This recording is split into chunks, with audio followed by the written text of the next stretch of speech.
Welcome to the Madroit Podcast. We bring you bite-sized marketing and sales insights to help you level up, no matter the size of your business. Tune in and answer the big question, what does marketing actually do? Hey guys, welcome back. Today we are diving into how AI has affected your marketing strategy.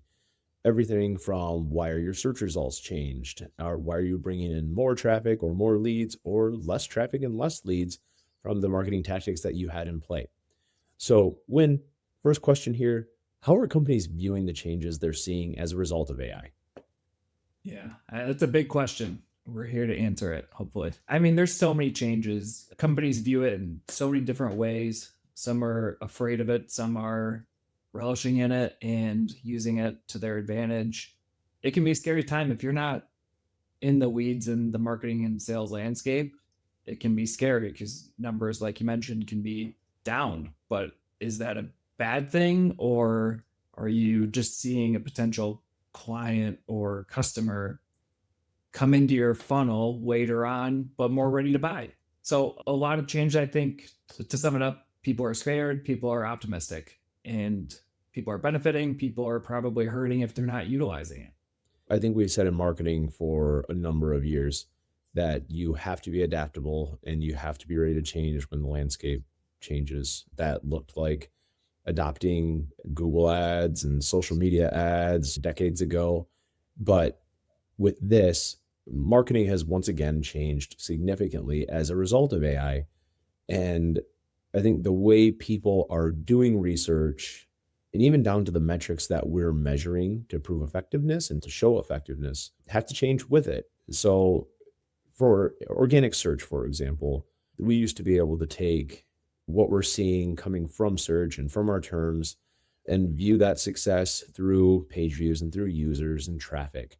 And that would eventually correlate into leads. Now, the interesting study is going to be, like you said, what is that going to do to the buyer journey?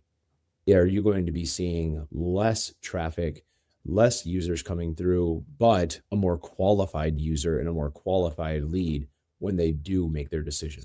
The things like zero-click search are going to be a very real thing with AI, whether that's on Google, whether that's on ChatGPT.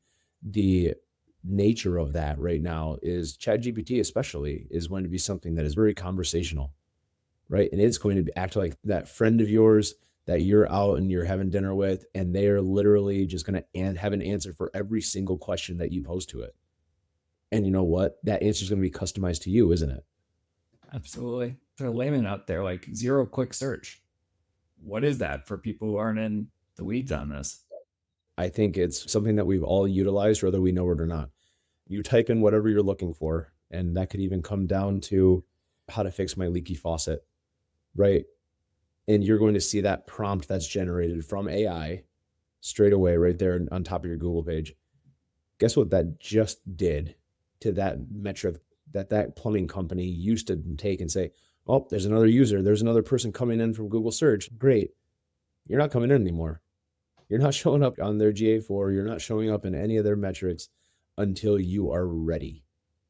So that in itself is a shock to the system for some.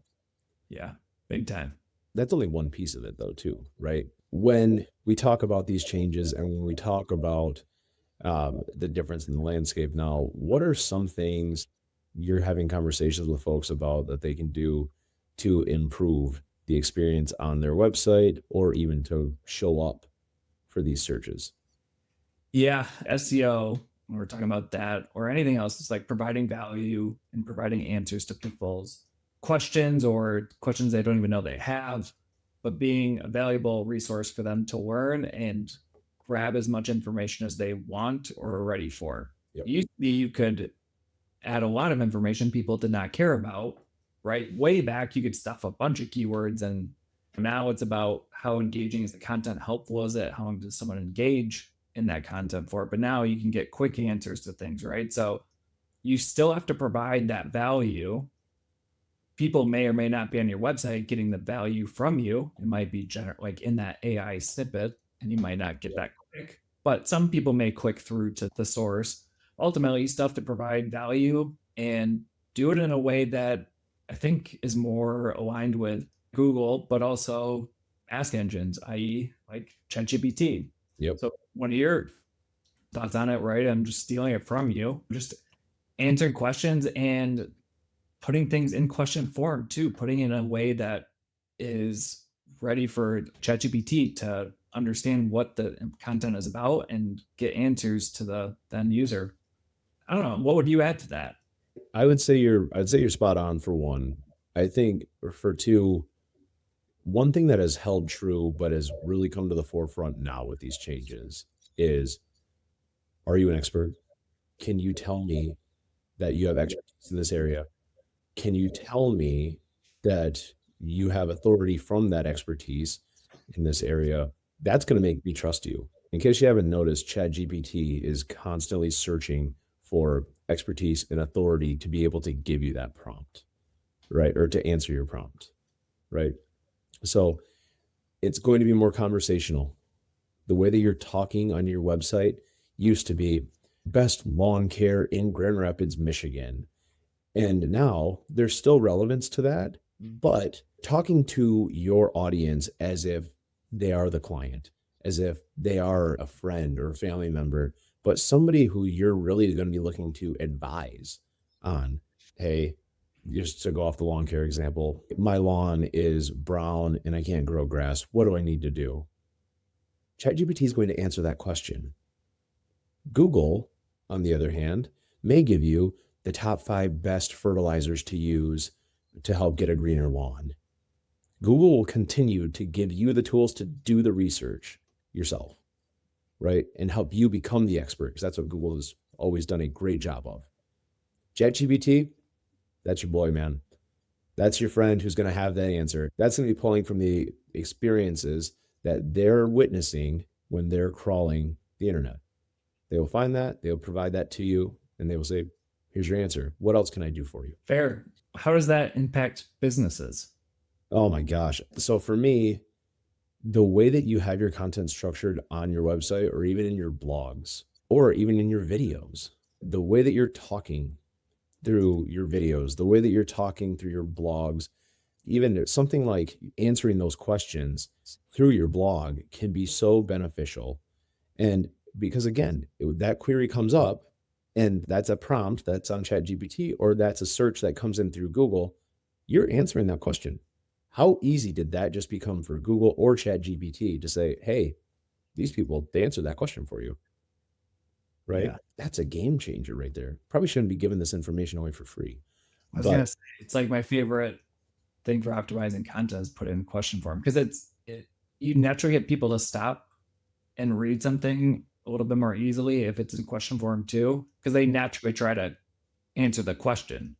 So when you provide the answer, I mean, you're 2 birds, 1 stone, I think.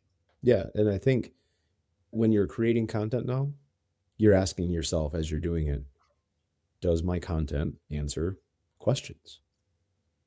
That's the most helpful thing that you can do. Yeah. Right. With this too, I think another thing that we're witnessing here is the diversification of how people are searching, right? You want to take us through what that looks like and what we've been witnessing on our end? Yeah. I mean, it's been going on for a bit now, but it's more noticeable because Google has lost market share. People are searching through ChatGPT and other AI platforms. Facebook, Instagram, TikTok, like those are search engines, right? Amazon is a search engine. YouTube is the second most popular search engine, right? Fun fact. Amazon's right up there. People are looking in different areas, social media, like Facebook and Instagram, TikTok. People do look for local businesses in that way. I don't know if they're looking for national businesses that way. Yep.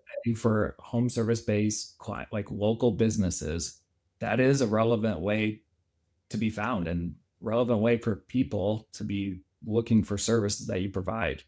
And if you think, who are you targeting? What age are they? How heavy are they? Because I don't know. I know we've talked about a lot of different groups of people not understanding AI and understanding it more than we may ever. Like they're so in tune with it, but really knowing who are you trying to target can tell you like how much should we invest in optimizing our social medias for answering those questions, for showing up for relevant searches. Let me ask you this. Do we think Facebook, TikTok, LinkedIn, we'll say, are more valuable as a result of that diversification? What do you think? Yeah, I think it is, because if people are searching for something like that on a social media channel, they're probably more ready to buy. So we've talked about this, of course. Some of those searches people aren't getting as much website traffic, but they might just be missing out on that traffic from the top of funnel type of Yes. potential clients and customers, right? So it's Yep. answering those very general questions that people might be searching for and looking for answers for very early in their buying journey. So when they're searching on social media, they're probably further down that buyer's journey and looking for something a bit faster than you might think if they were just doing it on Google or ChatGPT. That's why I think I would agree. I think they are standing to be viewed as more valuable, and time will tell, obviously. But one thing we talked about metrics, we talked about tracking, where we used to be able to just track, okay, how many form fills did we get? One thing that I would definitely encourage, if you're not doing it already in your business, take it a step further. What is the close rate? Are you getting more qualified leads as a result of it? One thing that we should always be paying attention is to the quality of the leads that are coming in. But especially with this, what we're saying is like you may see less top of funnel traffic. You could see better quality traffic coming in further down the pipeline after they've already done their research. But now it's time to close once you have them. That's the theory. And I think making sure that you have your metrics and your tracking updated and ready to receive that information is a crucial piece to being able to tell market effectiveness overall, normally, but especially now, especially as things have diversified even more, especially as things are changing with the overall landscape or how we view the traditional buyer journey, where it starts top of funnel. They may be entering here, way lower in the funnel. So we have to be prepared for that. Oh, that's a whole other podcast of what to do then. Indeed is. I think the premise is time's going to tell for a lot of this stuff. But we do strongly feel some people are skipping that top of the funnel, and they may be into that consideration buyer stage faster than before, and potentially take just as long, but they're in your funnel for a shorter period of time. And I think overall, the ability to optimize for that, adjust your content strategy appropriately, and making sure that even on the backside of it, that your CRM is tracking those metrics as you make your way through. Well said. That's all for this episode of the Madroit Podcast. Please make sure to like and subscribe. If you have any questions that you want us to talk about on the pod or want to get in touch with us, please visit madroitmarketing.com/podcast. Thanks for listening.